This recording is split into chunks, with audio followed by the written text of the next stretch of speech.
Educational zone. Hello. Hi, everybody. Alrighty. So today is going to be a bit special. Why? So today we have the beard.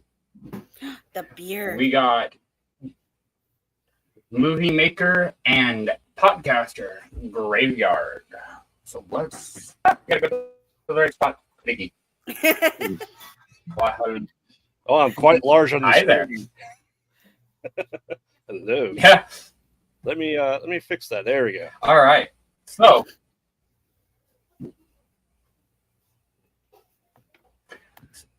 So first thing we're going to do here is you have not seen the project I've been building for you.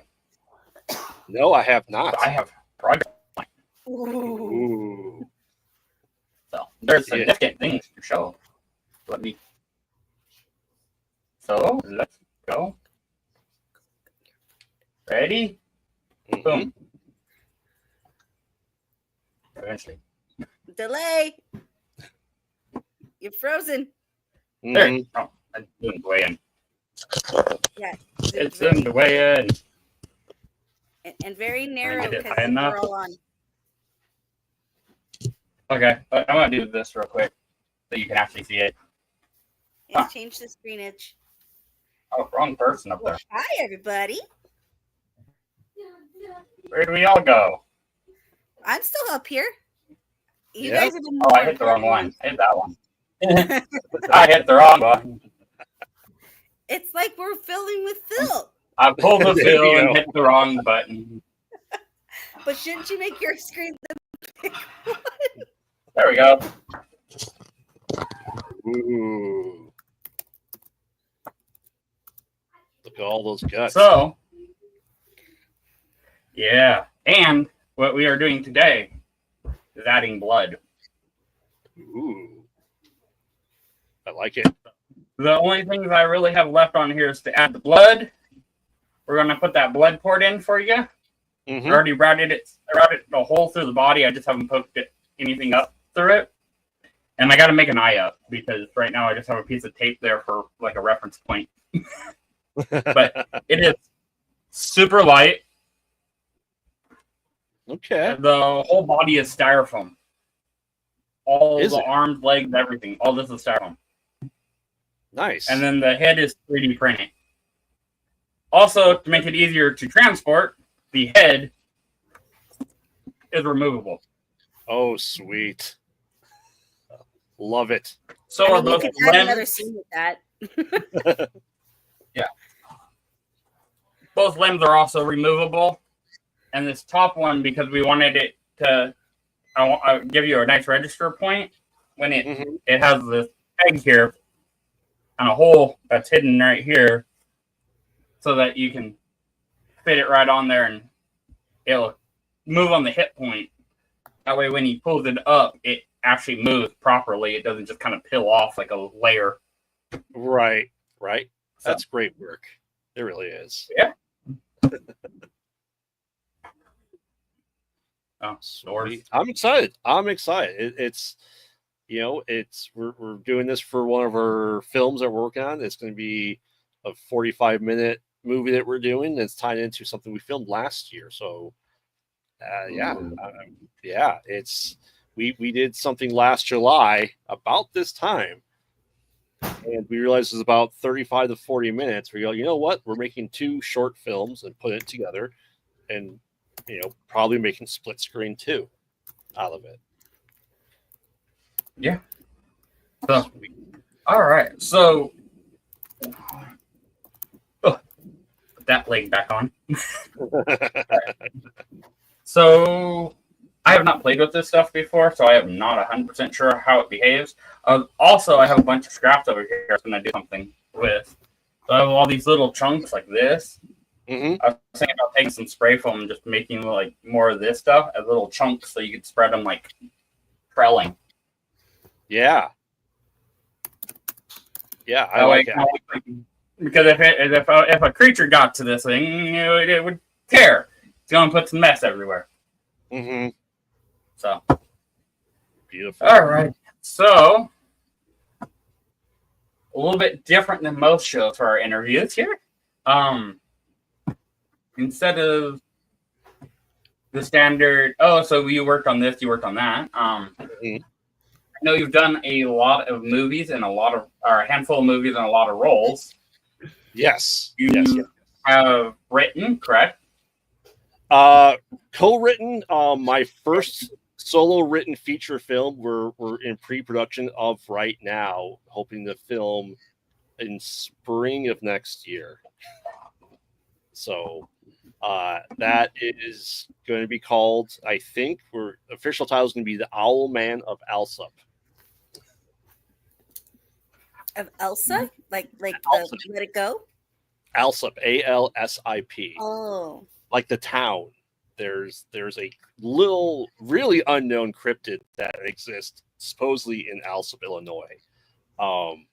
The fun story with that was Salem, my co-host, used to live in that town, and he kept hearing owls nonstop in his house area.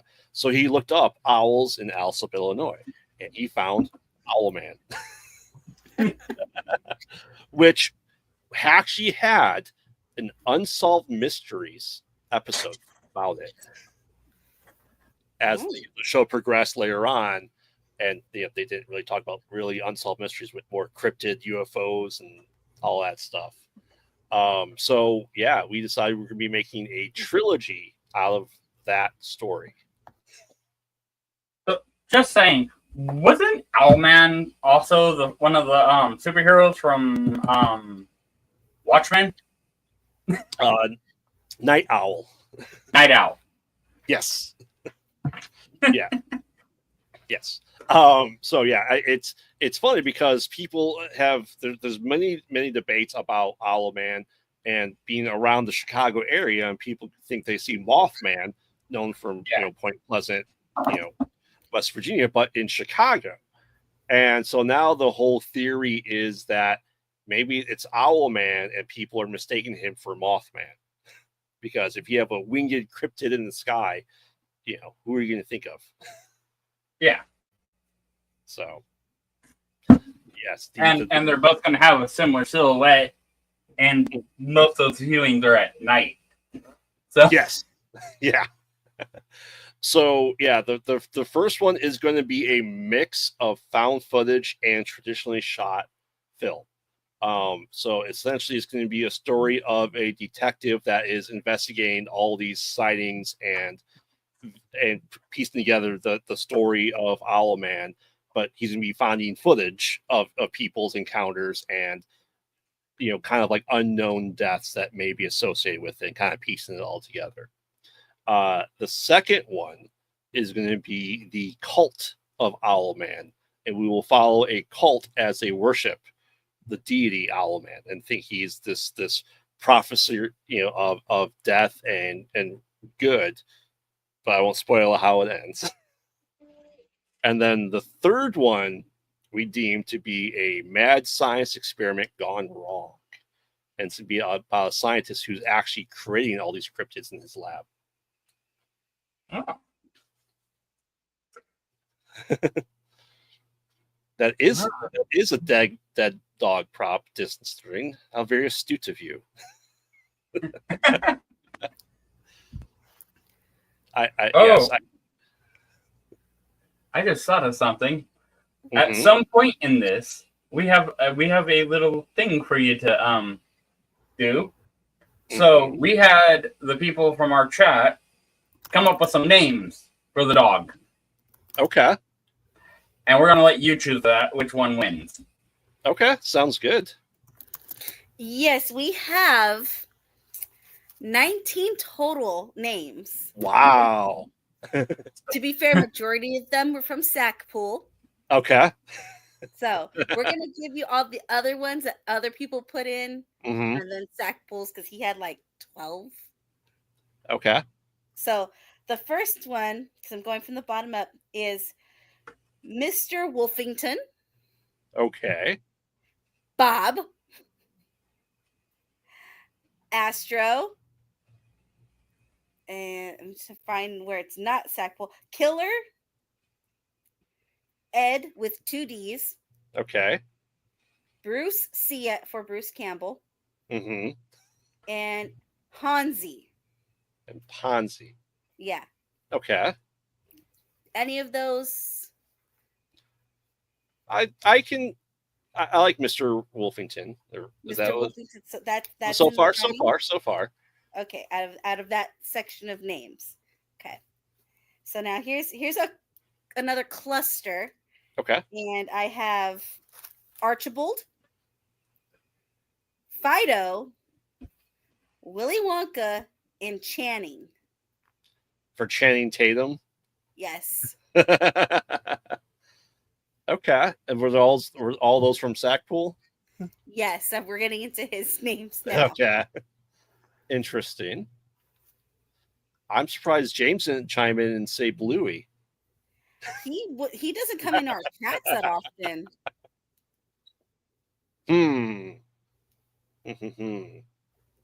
I like Mr. Wolfington. Okay, so I'm going to cross those ones out. Mr. Wolfington still stands. Mm-hmm. So next set, I have Stacy's mom, Hans, Franz, Cliff, and Garth. I'm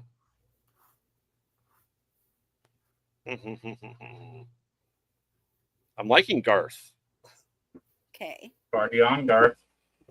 Exactly. So from that handful, that's who you would pick? Yeah. Yeah.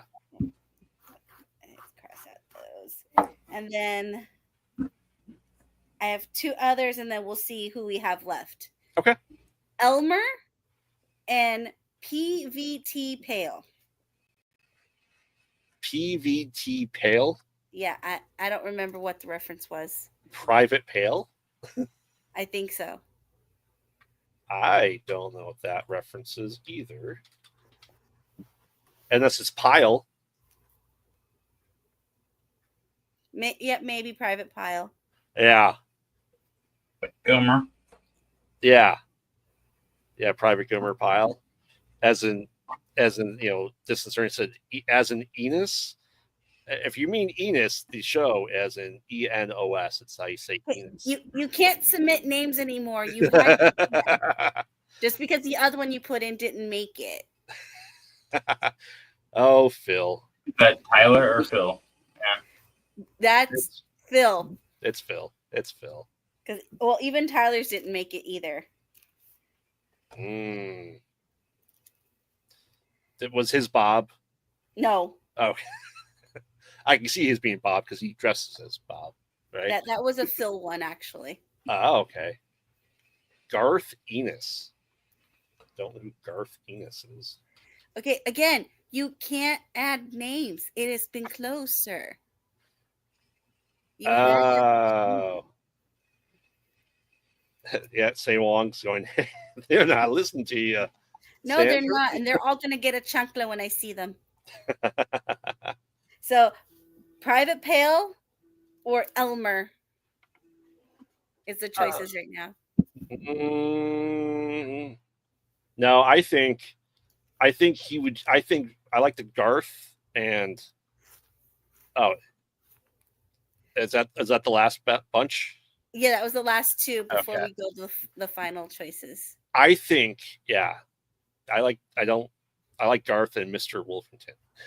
Okay, so then how do you want to decide between Garth and Mr. Wolfington? Do you want the chat to vote, or do you just want to pick which one you like best? I think, when we're being proper with him, he'd be Mr. Wolfington, but when his real name's Garth, it's Mr. Garth Wolfington.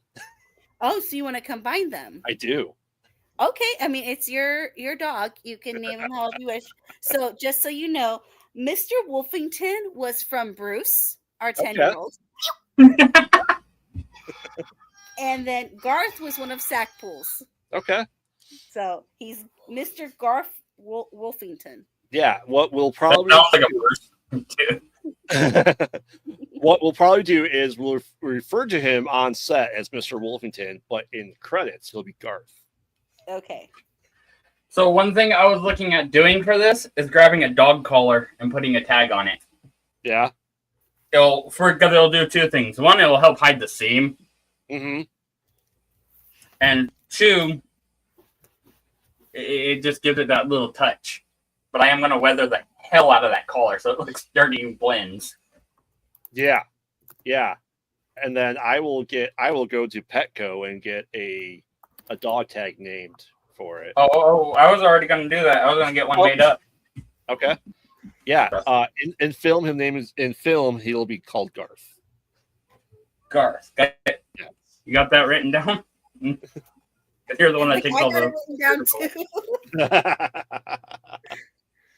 Because like when Phil had all those winners, he couldn't remember who won what, and I was writing them down and putting in chat. So and so won this. So and so won that.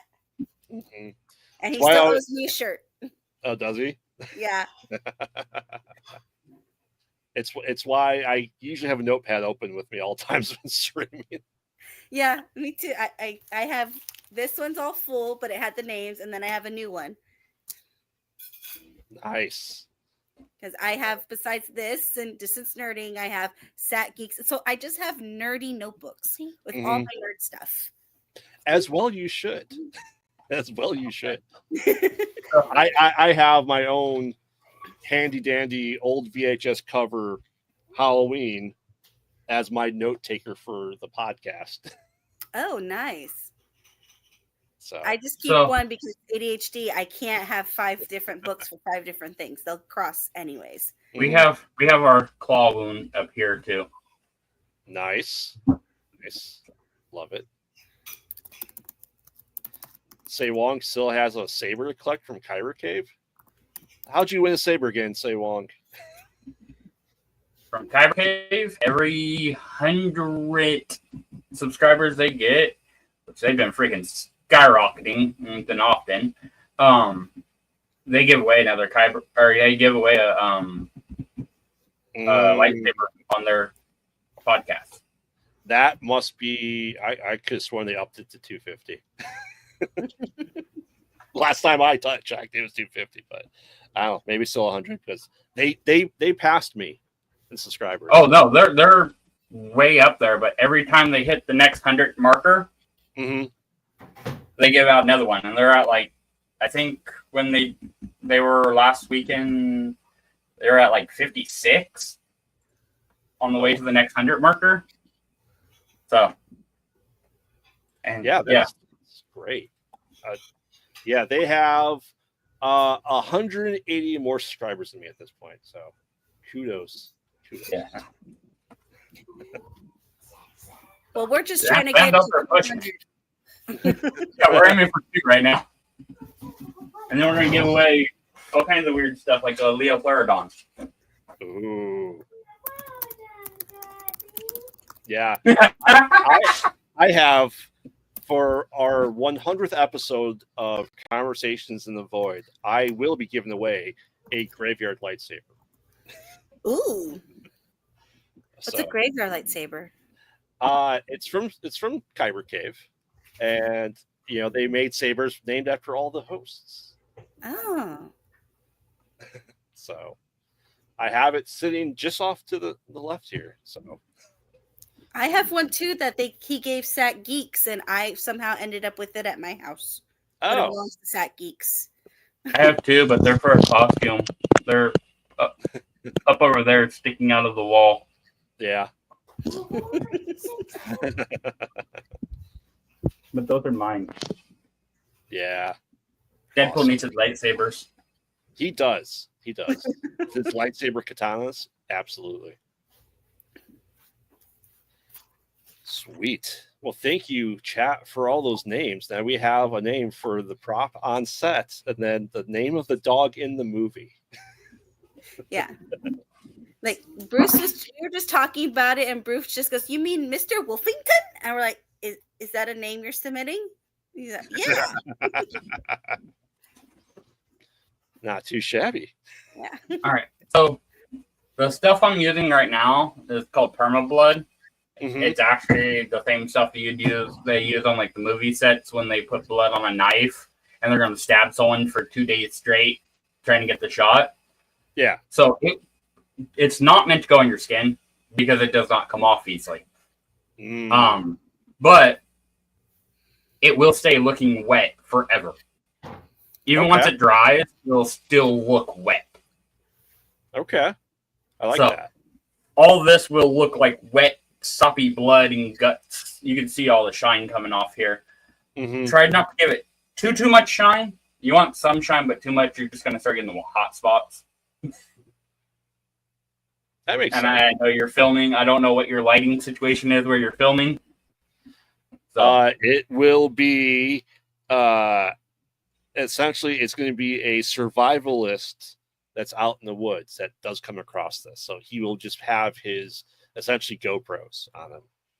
Okay, so yeah, don't want the freaking light on him to hot spot it too bad or anything like that. So don't try and keep it from getting too shiny, but still look wet. Right. Kind of. So yeah. This guy is just about there. I have to figure out what I'm doing for the eye. Because currently it is literally a piece of tape that I just stuck to the fur, so I had a referential placement. But we have used many a process on this thing. Oh, and I got to do the blood bag. So do not have that. I have to pick that up tomorrow. What we're going to do for the blood bag for you is there's already a hole through the actual styrofoam here. So find where that hole is once this stuff dries. And I'll be poking a hole here on the inside here, and I'll paint that tip red so it kind of blends in with the gore. Yeah. And then it'll have a little hose with a valve on the bottom. And then you'll basically have like an IV bag that you put under the ground, the roughage on the ground, the leaf and the whatever on the ground. Mm-hmm. And then you just basically fill the bag up with blood and fill it right from the little spout there on the top, and then you'll just put pressure on it, whether he kneels on it or you have him step on it, and as soon as you put pressure on it, it goes. Okay. Beautiful. So, and you could even route it under the roughage off to the side and just use the squirt bottle if you want it to. Mm-hmm. You're going to have more blood in the line, so you have to make sure you prime the line if you do that. Right. Yeah, we did the old sprayer trick for a movie that we shot last year, and rigging the tubing ends through 20 feet of tube just to be not on screen. That's a lot of priming. Yeah. Squeeze. Yep. All right, hold it up high on from that point. New bottle. Squeeze. Now hold the new high point, so you don't get bubbles in there, so you don't get that spatter. Yeah.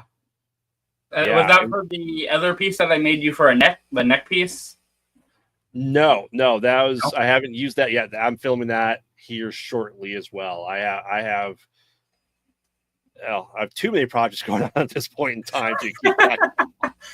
But yeah, I have 2 short films. They're going to be about 20 to 25 minutes. That I have to film here in the next couple of months. We're finishing up the movie that we shot a couple weeks ago, and then we are focusing on. Then I'm starting a new 5 to 7 minute short series called Decades of Horror, where we are going to take the idea from 1920s to 2020s and the main idea of the genre that it's really defining of that decade, and then filming it in that style. So we are doing a sepia tone 1920s silent short film. So, and when black and white, I'm guessing. Well, yeah, black and white, but we're gonna then make it look like it's rust colored, like the original Haxan and Nosferatu, because it's all like rust color. Yeah, the film yellowing. Yep. So yeah, we will be doing that, and I think we have 10 different people for the 100 years. And then when it's all put together, it'll be made into a viable movie when it's all said and done. So we'll have about 10 5 to 7 minute shorts to combine. So, have you thought about submitting them when they're finished to the Sac Geek Film Festival? I don't even know what that is. So no, but I would do it. Well, then afterwards, I will send you all the information. Okay. I don't know if you have any films done yet, but we do have a film festival at the end of September. Okay. And we do it every year in September. So if you don't have anything ready this year, you can always do it next year too. Yeah. Yeah. We are doing, at the end of this month, we're doing another 48-hour film festival where we have 40 hours to write, make, edit, and submit a movie with nothing ahead of time could be made. It's all has to be documented. Well, in 48 hours. And we don't know the genre. Like a lot of no sleep. Oh yeah, we don't know the genre yet until we pick up the prompt, because it's a random genre. So we got last year was either. So it's like whose line is it? The movie. Yes. Because you get two choices. Last year, our two choices were either going to be dance, which was never going to happen, or fantasy. So we did fantasy. For dance. If you do dance, you could do a freaking Bollywood horror movie. Yeah. But, trying to make music in 40 hours, it's not doable unless you use AI, unfortunately, for our skills. So I mean, you got a DJ, you got Phil. Yeah. And then find people to dance in that time frame. It's never gonna happen. So yeah, the genres last year were they had like musical. I'm like, how are people finding music and making music without any notice at a time in that 48 hours? It's absurd to me to think of that. Fingers crossed we'll get horror, because we'll probably just make it horror anyway.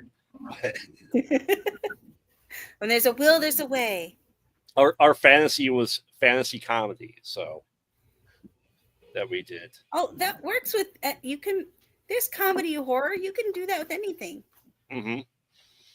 Yeah, but even the people that we didn't win first place, but the people that won first place said our film should have won first place just because it was so funny. It's essentially a guy who finds a wizard in his new house and has him doing, this grand wizard. He has to do all these magical things. He's like, oh, the dishes need to get done. My toilet's backed up. I need to connect a new house to Wi-Fi. And just like the wizard getting so disenchanted with like, okay, I'm clearly not going to be doing anything here.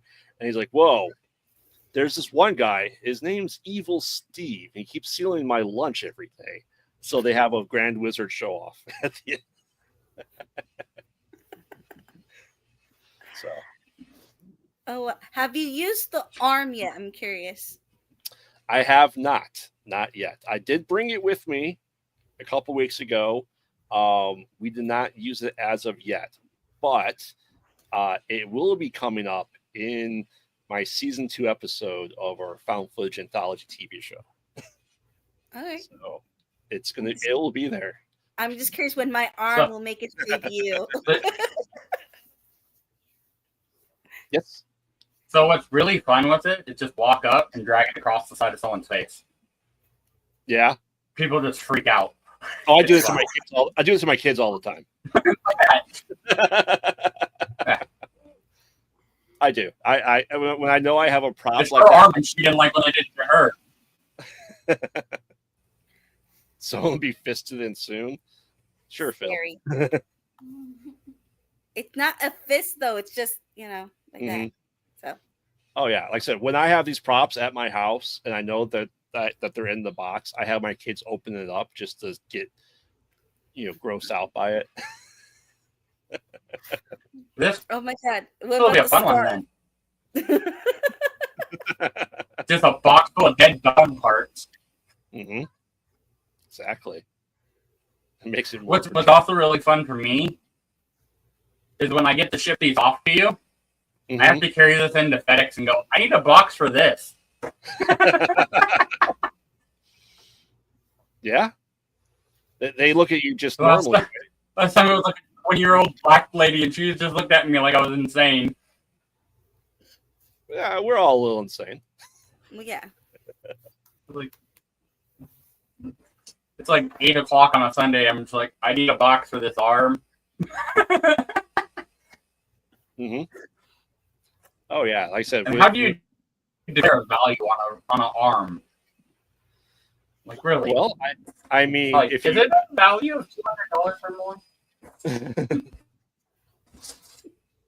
FedEx, not UPS. UPS. No.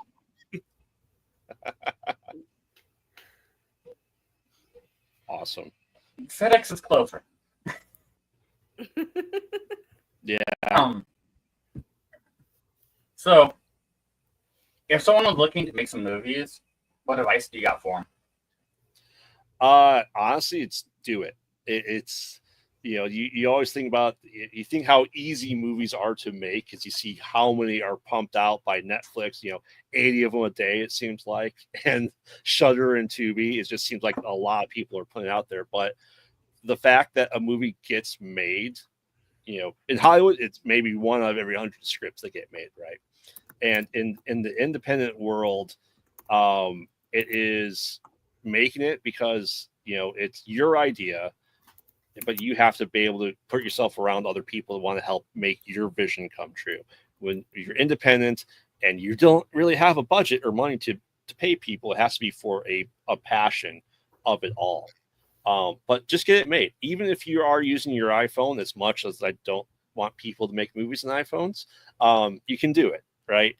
And that's going to be the next wave, right? Because I'm an old man, and I was born in the 80s and grew up in the 90s watching movies, and we had the VHS style movies that existed, and that's the technology we had at that point in time. Well, everyone has access to a camera now, and that's through their cell phone. So if that's what it has to be to make a movie, make it through there. It's not going to be the greatest cinematic thing in the world, but at least you're making it, and you have kind of like a proof of concept. Say, hey, I can have a vision and follow through with it. Maybe next time I can get funds for a different camera or an intermediate camera or beginner camera as well. So it's just really putting your nose to the grindstone and actually doing it, because you can have all the great ideas in the world, but until you make it, it's just an idea, unfortunately. Also, I would say look at thrift stores if you're looking for equipment, or not thrift stores, like pawn shops. Mm-hmm. People sell off good equipment, reasonably decent equipment all the time because bills come and you got to pay your bills. Yep. And I ain't used this camera in X amount of time. Off it goes.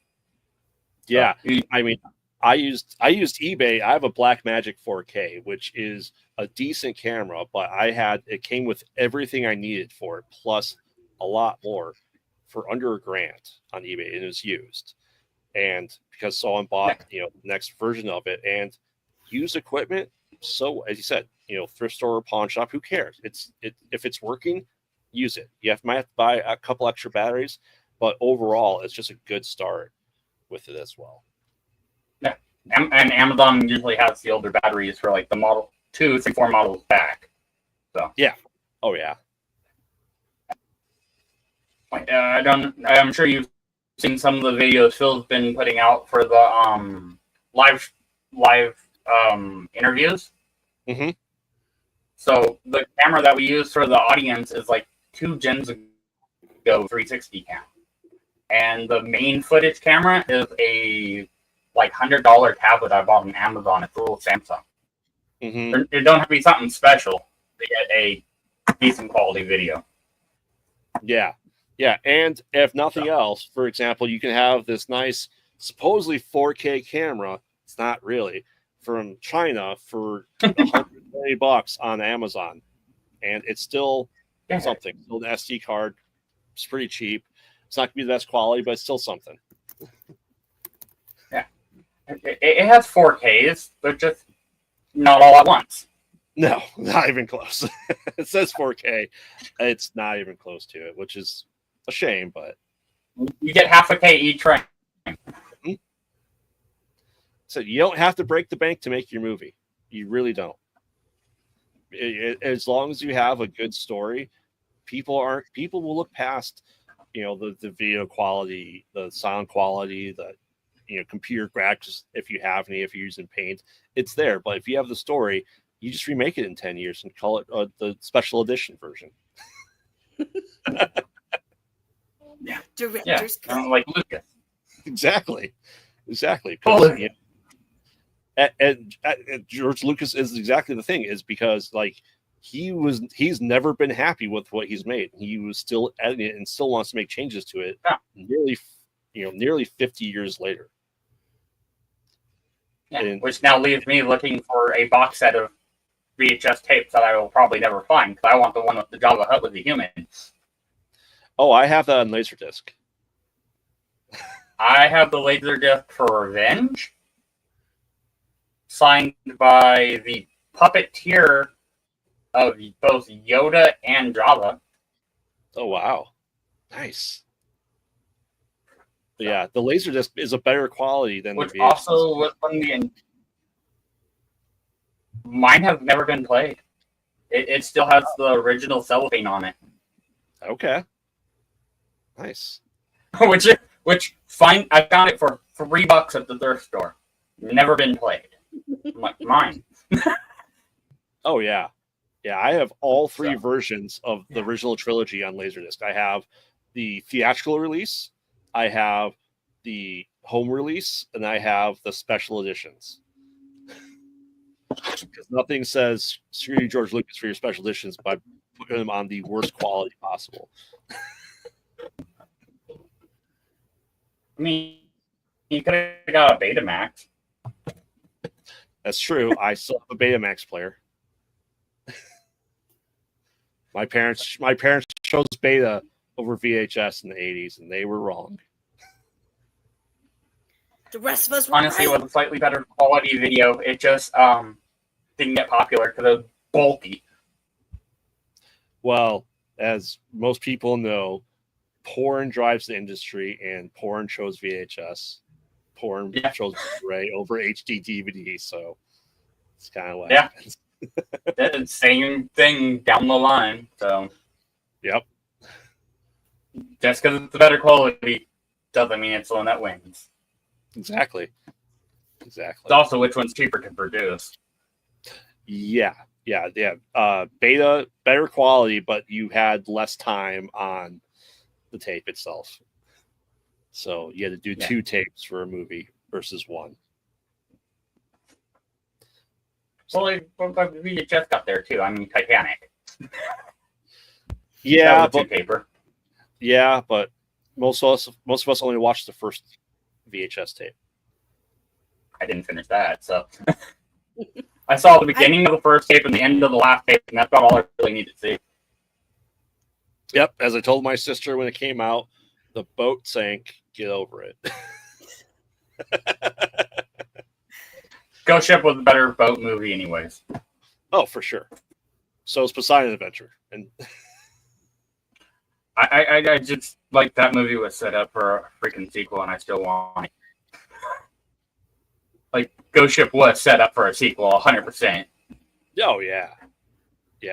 Unfortunately, her yelling out of the ambulance at them walking back onto another boat. I mean, that's just set up. Yeah, and that's where effects are and what that show was. They could actually probably do a decent one if they let it have a good story. Mm-hmm. But unfortunately, Dark Castle is kind of gone now, so now replaced. And who knows who has the rights at this point? Yeah, I'm surprised Blumhouse hasn't done it and just did, Megan 2.0 version of Ghost Ship, which was I don't even want to see Megan 2.0. It's not horror as far as I'm concerned. The crossover. No, they are planning a supposedly Chucky versus Megan cross movie. So Yeah, and I'm betting they're going to use the Mark Hamill Chucky too, huh? Probably, even though that movie bombed, and we've had 3 seasons of the Chucky TV show by Don Mancioni again. So, Yeah. Oh. I mean, they don't listen to the people. They listen to what they think is going to make money. Yeah. Even though they're usually wrong. Again and again. Yeah, the ghost girl from Ghost Ship. Yeah, that's Browning, right? Yeah. Who's in I love that scene. Oh yeah. The line just through everything. Mm-hmm. Yeah, and she's also in, American Gods, Easy Money. So, sure. All right. Well, let's see. We got about 15 more minutes with you. So let's actually talk about, you have a couple podcasts as well. I do. Yes. So I, blatant app merch opportunity right here, wearing one of my shirts, which is our They Mostly Pod at Night, Mostly Podcast shirt that awesome Eric Ruiz made for us. So yeah, we have that. We are on a hiatus this month, just because my co-host had major surgery last week. So we're letting him rest up for an entire month, but we'll be back with the entire Friday the 13th franchise. That's a solid way to start back. Yeah. Oh yeah. That was the plan for July. Then all this happened. So we're postponing it, but yeah, we'll be back. And then we will be doing the entire month of Bruce Campbell after that, because why not? And then, after this, yes, the entire franchise, Say Wong, reboots and all. Technically, there's not been a reboot. If you really want to call it that, there's not been a reboot. It's continuation. Then after this show, we have Conversations in the Void. We have Ron Chevry coming on. He's our 3rd-time guest.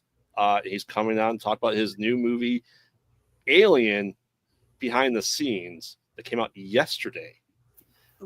You're the first show that he's talking about the movie, and I'm excited. He wrote and drew animation stuff for stuff like, Space Jam, Little Mermaid, and all that stuff. He's an art guy for that, and it's amazing that I happen to know him for sure.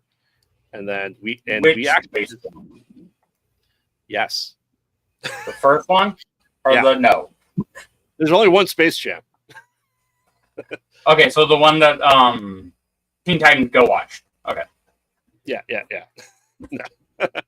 And then we're having that. We're almost at 100 episodes, and we just happen to have, speaking of Chucky and all that stuff, a guy who was involved with everything Chucky. He just booked today or a couple weeks from now. So I'm excited. Nice. He also, kind of wrote and did Fievel Goes West and American Tail, Hocus Pocus, Hocus Pocus 2. So that's awesome. I can't wait. Say Wong, is Army of Darkness a superior movie, yay or nay? Army of Darkness is not the superior movie of the Evil Dead franchise. Evil Dead 2 is the best. Okay, so I have a cosplay idea, something I plan on doing here coming up. I want to cross Ash Ketchum and Ash from Living Dead. Okay. I feel like I have seen that before. I don't know how hard they went with it, though. I'm going to go full gore, but yeah. It's you, babe. Of course you are. I know you're a big freaking Ash or Bruce Campbell fan. Have you seen the theory that his hand is Thing from the Wednesday series? I have not. So we're saying that the Wednesday series, as in what, the TV The show? Netflix series. Yeah, the Netflix series. So the theory goes along the lines of when Ash his hand gets infected, he cuts his hand off, and when the last thing you see is flip him off, and it runs off. It happens to be the same side hand as Thing as well, and it has that cutoff wound there. Plus, in the show, every time they mention anything about where Thing came from, he just showed up. So, I like it. I think would be really good crossover is if that's the hand that starts the possessions in Isle Hands.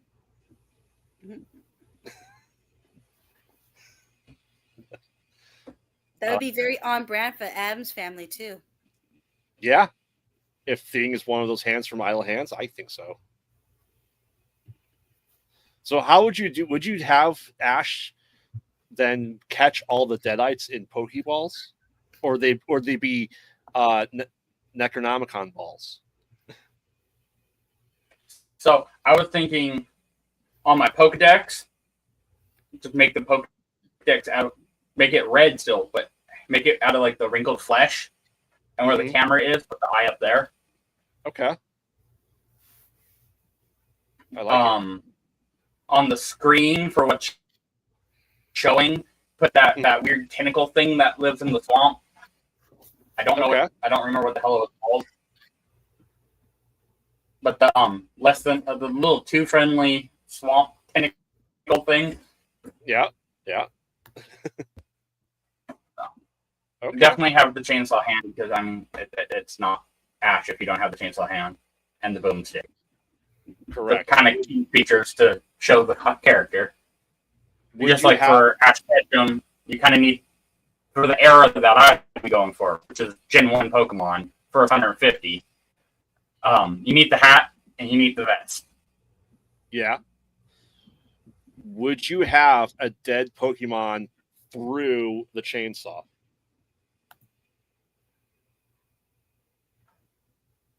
I would not be opposed to that. If do it Charmander and just have it like stuck in the top of his head with him facing away. Yeah. Because then it's also it will look there's at least one person out there would be like, it's the Chainsaw Dog from Chainsaw Man. Oh, awesome! I can't wait to see it. Half a Jigglypuff. I like it. All right. So if somebody was looking to do podcasting, you have any advice for them? Yeah. It's another thing of stick to it.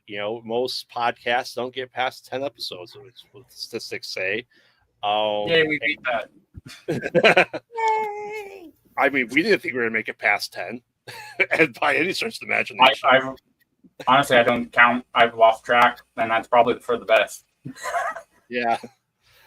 It's like I said, once again, you don't have to have the best equipment in the world. You can start off with your screen filter. You can start off with a Blue Yeti. You can start off with a $5 and $30 microphone, and just kind of be, have a topic and find someone that you can really host it with. That, right? Because as much as some people like to say, I couldn't sit here and talk to myself for a podcast. There's no way I could do that.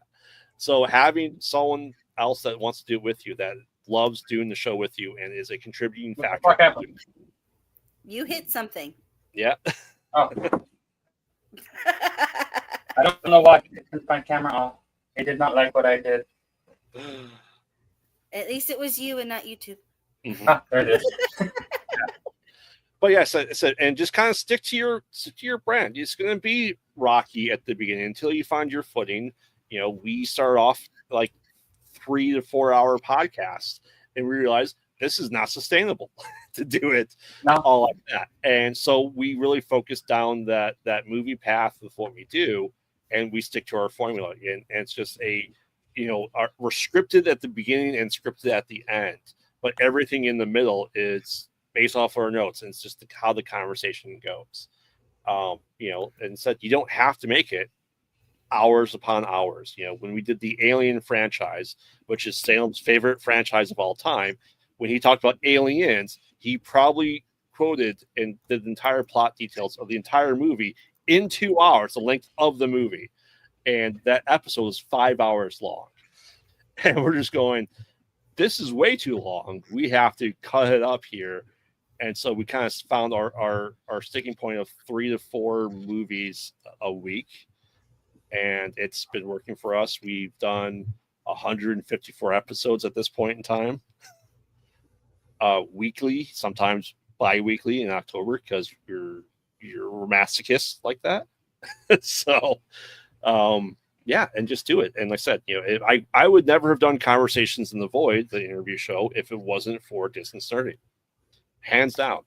I grew more comfortable by doing, their show and the build with Phil, and able to take it and kind of mold it into a horror themed stuff. And it tried to keep it to a consistent time frame. You don't have to kill yourself doing it. But if you say, hey, we're going to have a show at 9 p.m. on Thursday, have your show at 9 p.m. on Thursday. Do what you need to do. So, yeah, it's just find your niche and find your voice is really what I can say. Yeah, we set our time for 5:30 today, and I only came into my driveway doing like 35, 40 miles an hour. That's all. That's it? Okay. Well, you said you kind of forgot about today, so... I lost track of what day it was. I called ahead to make sure the kid was going to be in the house. So, at least I knew I wasn't going to run the kiddo. Yeah. Yeah, I got him a little early. He's like, come on, it's podcast night. You got to hurry up. Yeah. Oh, yeah. Like I said, it's just, doing it. It just have fun with it, honestly. If you're not having fun, why do it? I mean, unless you're getting paid $1 million a year, then do it. But until then, have fun with it. Yeah, 230 episodes. You could always pull a mean chin and just have 20 of them. When I was at Days of the Dead last year, and between Days of the Dead and Acronomicon, I was asked to be producer on probably 20 different podcasts. And I go, especially if you have a normal day job, that's just not sustainable at all. Not in the slightest. Not in the slightest. I go, I don't know what you expect for me to do from this, but I'm like, I can help you out. I can help you get started. I can show you the tools that I use. But besides that, I don't have time. 2023, I was doing between, my shows and Distance Learning and Kyber Cave, 7 to 8 shows a week, which is way too many. Way too many. So, they did not pay me. They didn't offer to pay me and to be producer on their show. So, the only way my wife will let me do more is if I give her some money from it. So, all right. Well, since we got about 5 more minutes with us, or with you, you want to start getting your pluggables? Yeah. So where all your lovely stuff is. Yeah, it's really easy. If you just look at Pod Out at Night on all social media, you'll find us. If you want to message me at Instagram or Facebook at Pod Out at Night. It all goes to me. My co-host doesn't do social media in the slightest. So it's all me for that. And yeah, check out our YouTube at Pile of Night. Go over to Twitch when I'm getting back to a normal schedule, hopefully again, as I'm streaming Mario Maker games, retro video games. I'm also doing horror games at night, and that's Graveyard Pod Out at Night on Twitch. And everything that we do also goes to Twitch. So Conversation in the Void is on Twitch as well when we go live here at 9 p.m. Central on Wednesdays. Yeah, and just follow us. And we have all this new stuff planning coming up with Pilot Night and movies, shorts, and featuring props from the Long Fan cosplay right here. I think one more thing that they can find you at Thursday nights and some Fridays. You're over there on Distance Nerding. Yes, I am. Distance Nerding. Yes, the build on Thursdays at 6 p.m. Eastern, 8 p.m. Central. And we will not be having a buzzer episode on this Friday because America. But yes, we started the buzzer on Fridays. And it's just a bunch of nerds playing games together, whether it's a Jet Nerdy, whether it's a Rel Really, or it's some Jack in the Box and upcoming things that we're trying to do and just have a nerdy good time on the buzzer on Fridays on Distance Nerdy. But I don't think there's going to be, unless you guys do it without Phil, a show the following Friday because they'll be traveling to Reno. We don't need Phil. Screw Phil. I mean, that's between him and Jackie, that part there.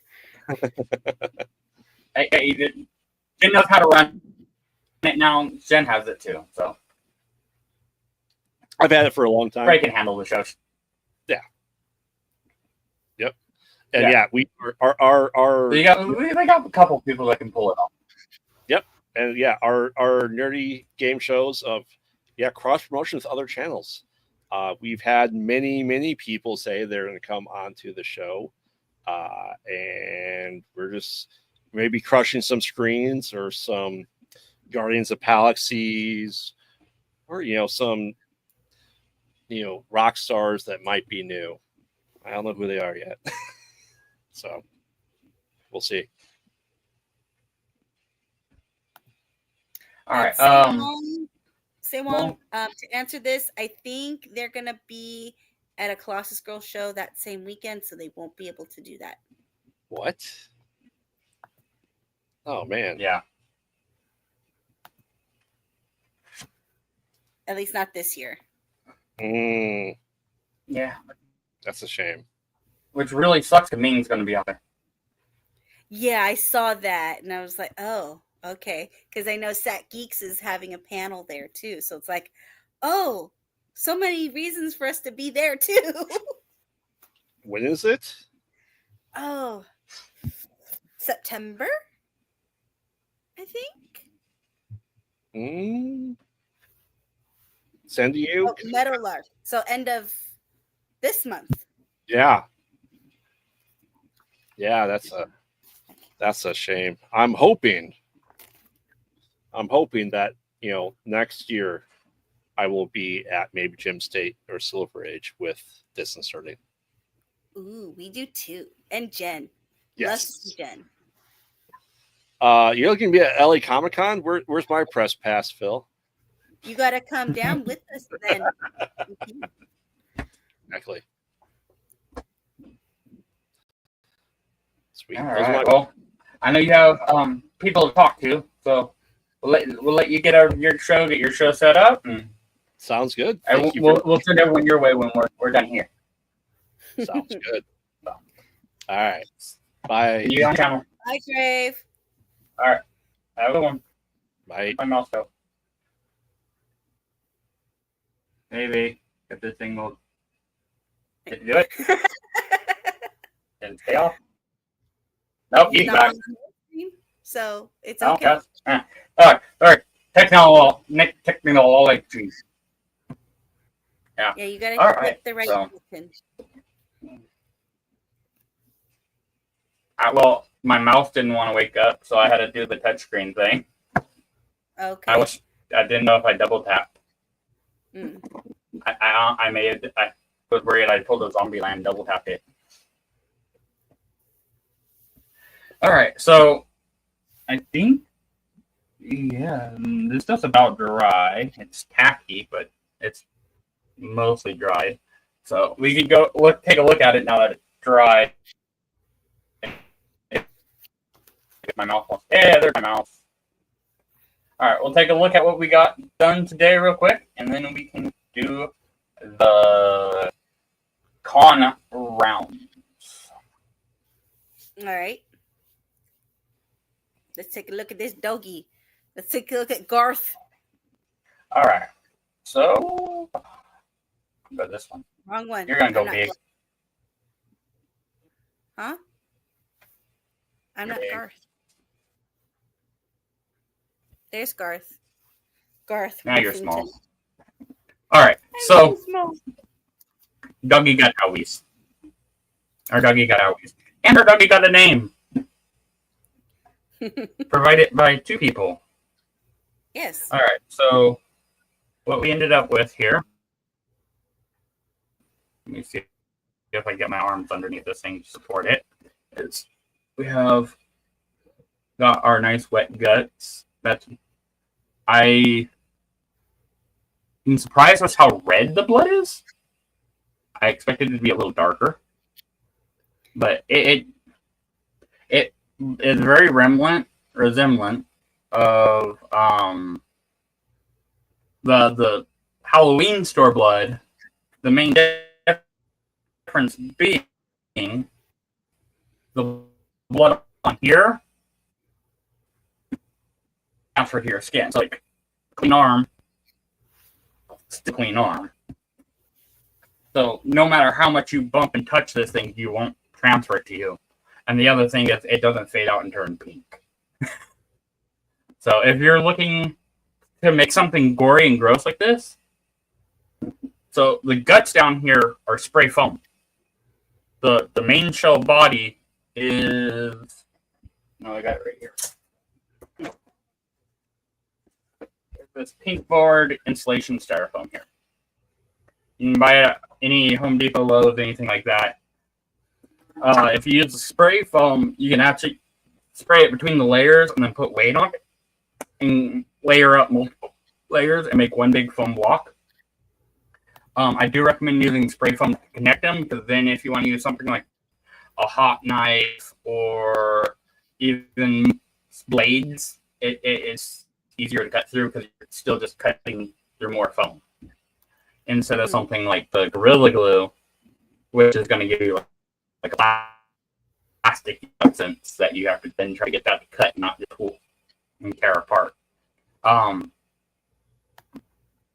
But to get this wet meat look I have on the upper part here, that is a combination of clear Gorilla Glue and just craft store acrylic paint. So if you pour whatever amount of Gorilla Glue you want to use into just like a Dixie cup or whatever you want to mix it in, and then pour acrylic paint in whatever color you want until it mixes to the darkness or the opacity, however you say that word, that you want. And then I just take a little cheap chip brush, and it will turn hard. It is. Ew, I just liquid all over this. It is hard. It is solid mass once it dries. Does it ever wash out? It will not. I learned that trick, and I actually used that to make my Thanos head that I have on a pike, for some of you may have seen. But it also puts a nice hard shell on there. Do not spray paint on Styrofoam, because the activators that allow spray paint to stay a liquid inside the can eat Styrofoam. So you have to either hand paint it or use an airbrush. There are lots of tutorials out there. I do recommend a top layer over a are kind of a pain in the butt. So, but the guts are literally, I put a dark layer in on my shadowing, and then I just sprayed a kind of clear red over the top. Gave me all this pinkish part, and then I just put I took a black, and from far away. So with an airbrush, I did a lot of this with the airbrush. So with the airbrush, the closer you are, you'll get if you're close, you'll just get a line, and up to a certain distance, the line just gets wider. Once you hit a certain point, you're just misting. And how dense that mist cloud is depends on how far away you are. Also, typically you try to avoid it. This is called a two-stage. So if you push the button down, you're getting air. If you pull it back, you get paint. So if you just let it go like I did there, all free both at the same time, that leaves paint in the tip. So when you go to start and you hit that air again, that paint's going to splatter out. And it'll give you kind of a speckly splatter look on it. Typically, you try to avoid that for your paint jobs. But if you're trying to get like little blood splatters on something, I've just flicked it before because it spritzes the paint, and it'll give you a little speckly look on stuff. It's similar to doing the brush flick, which is you put paint onto a paintbrush, and you take your thumb and you just kind of pull your thumb back on it. You'll get little speckles on there too. It's another great way if you're doing like flesh or something.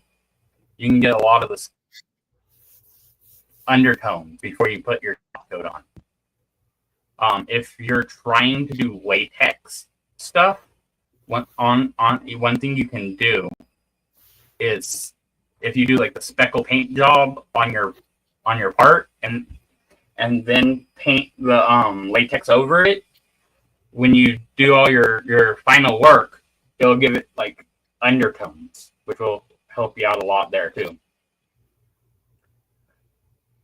Oh. Okay, so we still have a little bit of time here. But where was I? You can use this same concept. This is just literally a trail of that spray foam. Do wear gloves if you do the spray foam. That stuff, once it sticks to your skin, it is a nightmare to get it off. You will wear it off. Which means if you have a light duty job, like you're a paperwork person, it will take you a while. Me being physical labor, it took me about a day. And I work with my hands all day. So that stuff is, wear gloves. There's not a whole lot of things I say wear gloves, but wear gloves. Yeah, when Jeff says something about being safe, you actually should listen. It's not even about safety. It's just that stuff's gross and does not come off. Also wear junk clothes, because if you get down your clothes are done. They're just part of your clothes now. Don't wear your favorite shirt out there.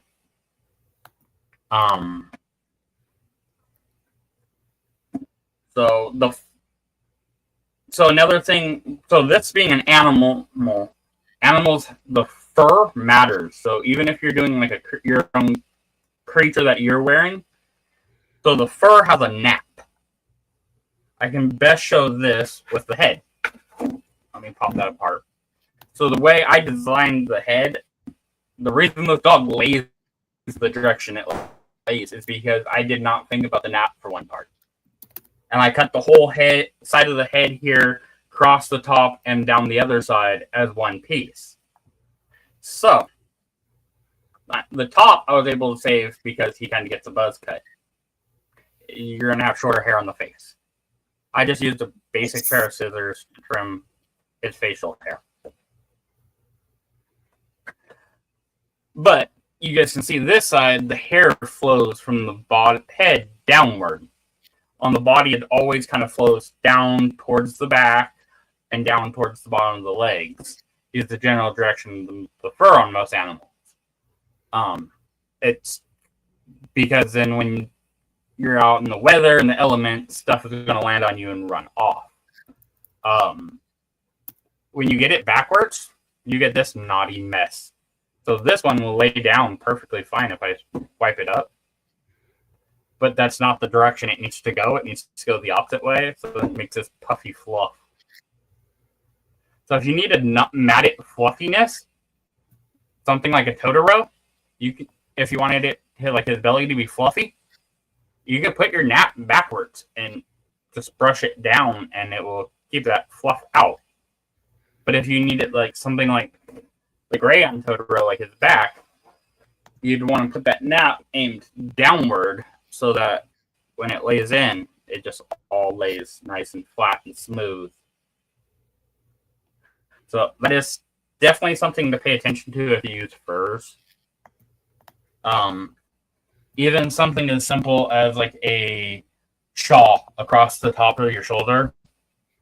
Typically, you want to make that little fur strip on the top of like a king's robe. The fur should aim away from your neck, otherwise it's just going to tickle at the back of your neck the whole time you wear it, and that is going to be freaking horrible to wear. It'll also look a lot nicer that way for you. So you just tend to just, if you remember, the fur is trying to flow like water downward. It does make it a little easier to remember that stuff.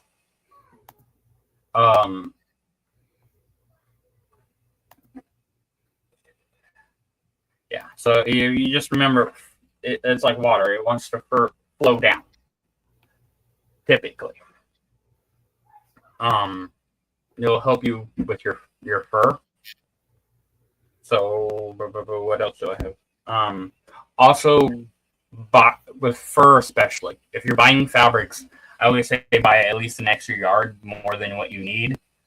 But with fur especially, because it having the nap and you having to cut it out a certain direction means your fabric has to run a certain way, will make you have a lot more weights. That's why I have weird strips laying around over here. I'm going to use some of those to make graveyard more props. I haven't tried it yet, but I was told if you mist with water your fur before you cut it, it helps cut down on the freaking fur floating everywhere. I should probably try that out. I have not tried it yet, but that was a recommendation given to me by a fellow cosplayer.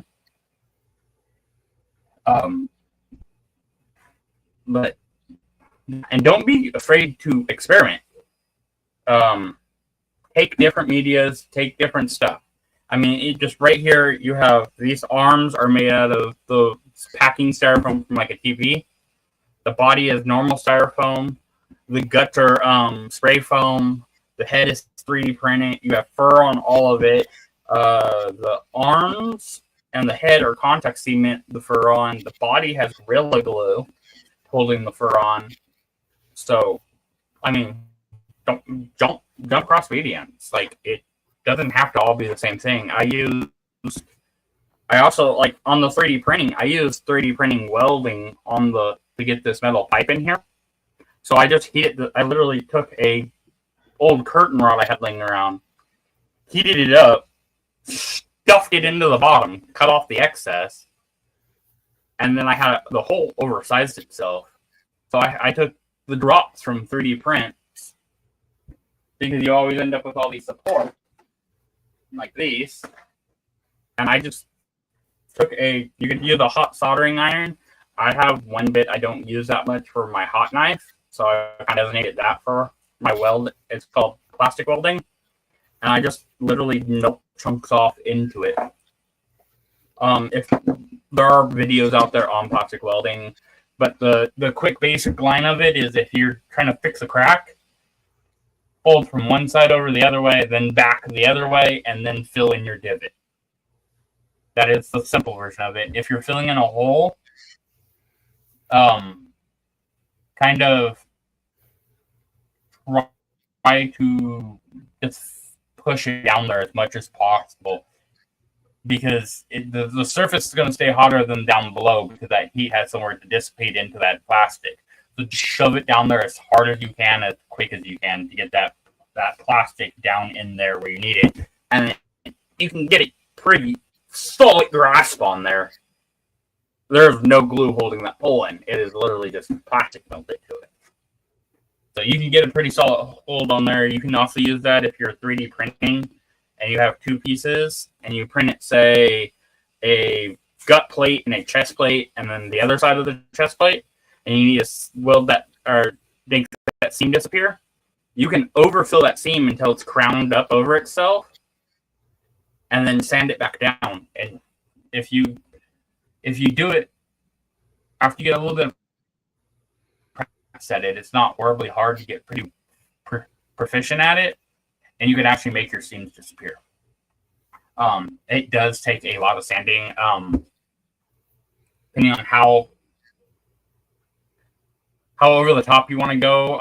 That hammer that we gave away, the black part of the head right there on that thing, I sanded that thing to buttery smooth, and I used like 600 grit on it, which is ridiculous. You don't need it. But something like to overdo things, so something like 250. 250 will take pretty much all the layer lines out. You can also use body filler in there. Body filler will help. It's not just standard Bondo. There's a certain one that a lot of people use, but you can use body filler in there and fill in your low spots and stuff, and then sand that, and you can get actually really beautiful parts out of that stuff. There's a lot of people that like, oh, this is the right way, that's right. I say use everything. It's a tool. It's not, the 3D printer doesn't have to be you're not a farmer, 3D printer farmer. It can just be a tool. That's how I use it. I currently have a print going over there right now that is part of a costume. That is the new mask for my Deadpool. That thing's been running since Saturday. And it's still 86%, which means tomorrow morning it should be done. yay! God. Which will be interesting. Because, I have tomorrow off, so I can play with it. Yeah. But don't be afraid to experiment. Take extra material. Anytime you have, like, drops, save those pieces until you're done with your project. Because if you don't know what it's going to do and you're worried, I just put hours into this thing. Like this thing, I have about 2.5 days into this. Probably somewhere around 20-ish, yeah. I spent like about 10 hours into this project. By the time I'm done, I'll probably be somewhere around 15. If you wanted to try something and you weren't sure it's going to work, like I'm not sure how I want to do these eyeballs, I'm going to use some of the scrap that I have over here. I will glue it to another piece of plastic from over my junk pile over here, and I will try different ways to make the eye slit so that the eye fits in there properly to make it look right. If you are scared you're going to damage your part, having the scraps will be your friend, because then you can take, I don't know if this fur is going to glue to this, and if either of them are going to react to the glue that I want to use. Well, take a piece of scrap foam and a piece of scrap fur and try your glue. Does the glue melt, or does the styrofoam melt? Do they bond? Does it dry? Does it try to drift and run away on you? You can learn all the behaviors of the materials just by that simple little test.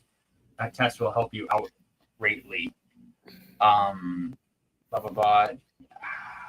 Do you have a lot in the con circuit there? Or just a couple? Do you have a lot in the con circuit or just a few? Let's see, 2, 4, about 5 different things. Okay, so we'll throw that up in about 10 minutes. So towards the end, because we have about 10 minutes left. Okay, about 5 minutes. Okay. Yeah. I'm basically aiming to be done with yours and then stay everywhere else. Yeah, there's like 5. I have 6 slides for 5 events. Sweet. But, also another thing I would suggest is sketch. It doesn't have to be a pretty sketch, but sketch. Do a drawing. My drawing is actually up by you. That paper that has the head drawn on it. Oh, do you want me to show it? On the opposite side of that has the dog. Oh, okay. I don't know if it'll be very visible, but Yeah, you can kind of see it there. yeah. So you see the general concept of that is very similar to this. So it was going to lay the opposite way. You can see in my sketch, I planned for it the opposite way. and you can even see the scar marks up by the face. But due to my fur situation and how I cut it out, I realized very quickly, I gotta flip this. So I flipped it and I made the body the other direction. A lot of this is scrap as well. So this whole body is made out of leftover foam.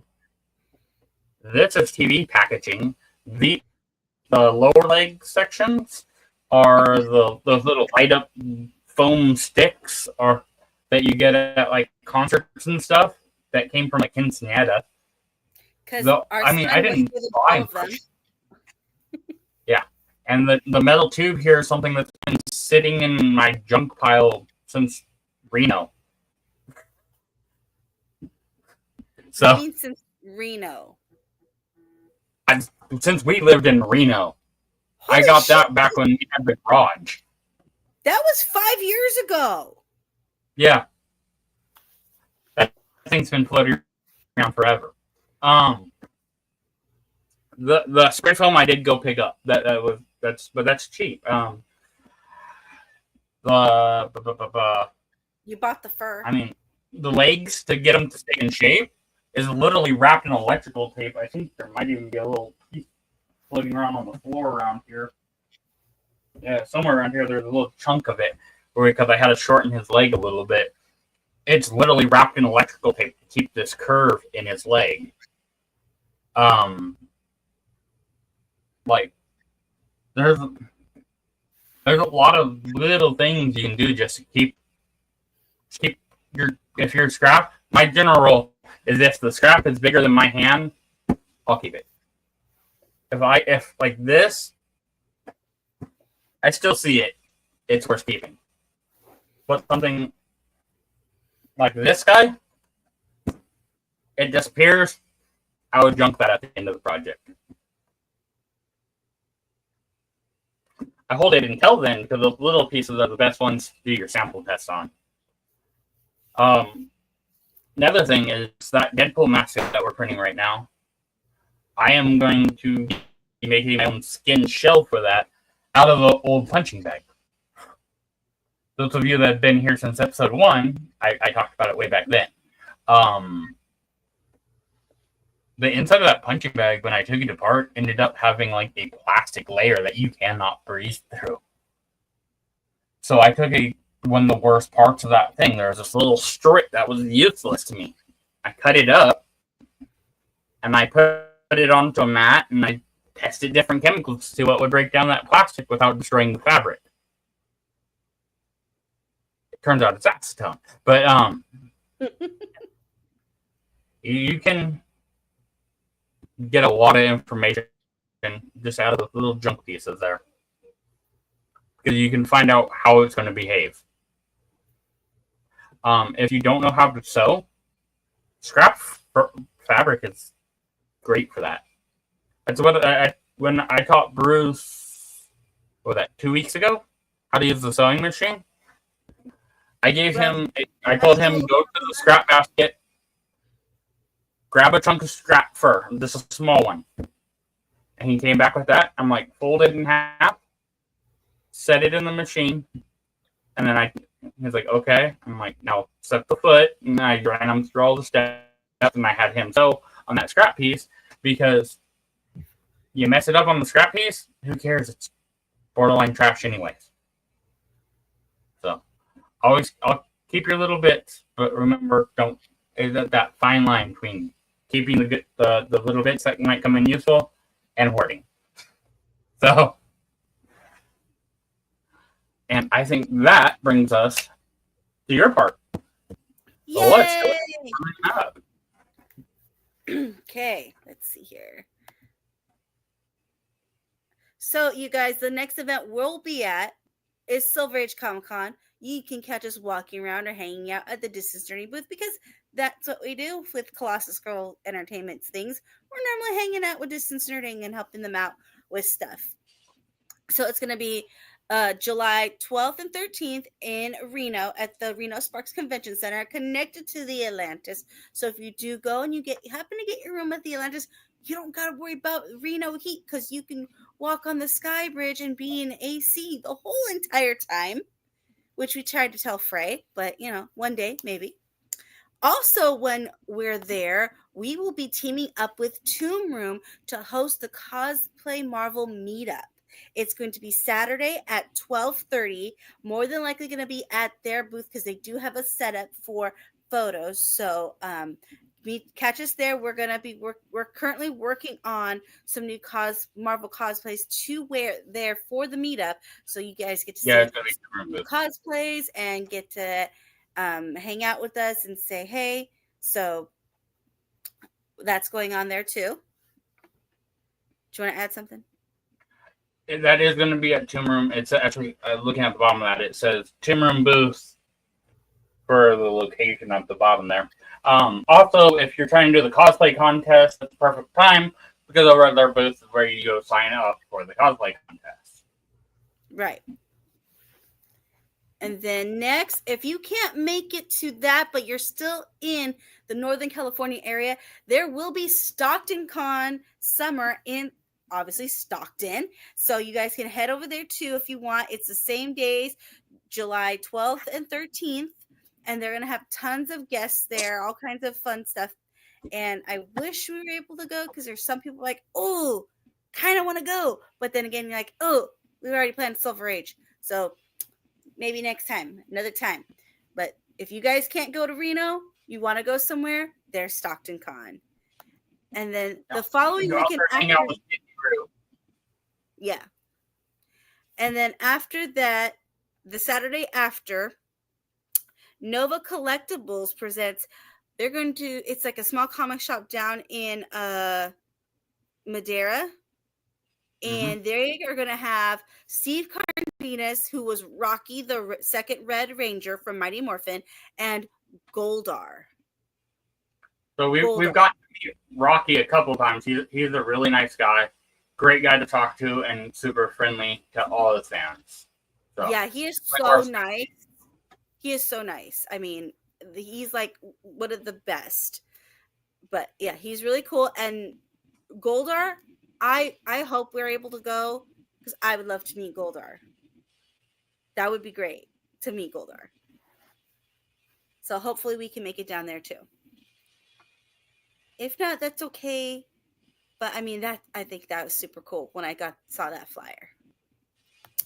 Now the weekend after that, let me make sure you had it. No, yeah, the weekend after that, we'll be in Oregon, Medford, Oregon, with Distance Nerding. I should edit these to have their logos on them. For Metal Lark Comic Con, and that is July 26th and 27th. And they have a great lineup there as well. And you can come hang out at the Distance Nerding booth. Tomb Room's going to be there with different cosplay meetups, and they do all the cosplay stuff there as well. But we're not going to do meetup there because, our meetups are always in Reno. So we will always have that going on for you guys there. And that same Saturday, if you can't make it out to Oregon, please go to Sack Geek's Geek Pride Night Market, where it's going to be superhero theme, the summer of superheroes. So the vendors are going to have things that are superhero themed. You can come dressed up in cosplay. It's going to be at the Lucid Winery again. Every geek market night is going to be at Lucid Winery. They also host game nights there with Sack Geeks every other Monday. So that's going to be this coming Monday. They will have their game night there. And then from every other Monday after that, just so you guys can know the schedule, they will have game night there at Lucid Winery. It's free to enter. It's also free to go for the market night. You just got to scan the codes just so they have the numbers of how many people are coming. But it's free there. It's for all ages. And yes, it's a winery, but obviously they check IDs, so they make sure they're not selling to minors when you do buy alcoholic beverages. But it's all really good, and it's really fun. I went last month, which is technically last week, and it was really cool. It was really fun. Frisco, Ashley, and I were all in attendance, and we had a really good time together. And that's it for what's happening with us on our agenda.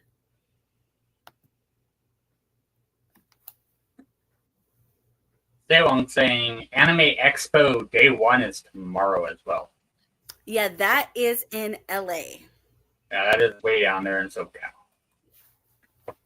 But, alrighty. Everyone, y'all should go hang out with Graveyard. Our lovely guest today. And, well, remember, everyone, be a maker, not a hater. Not a hater. Bye. Bye.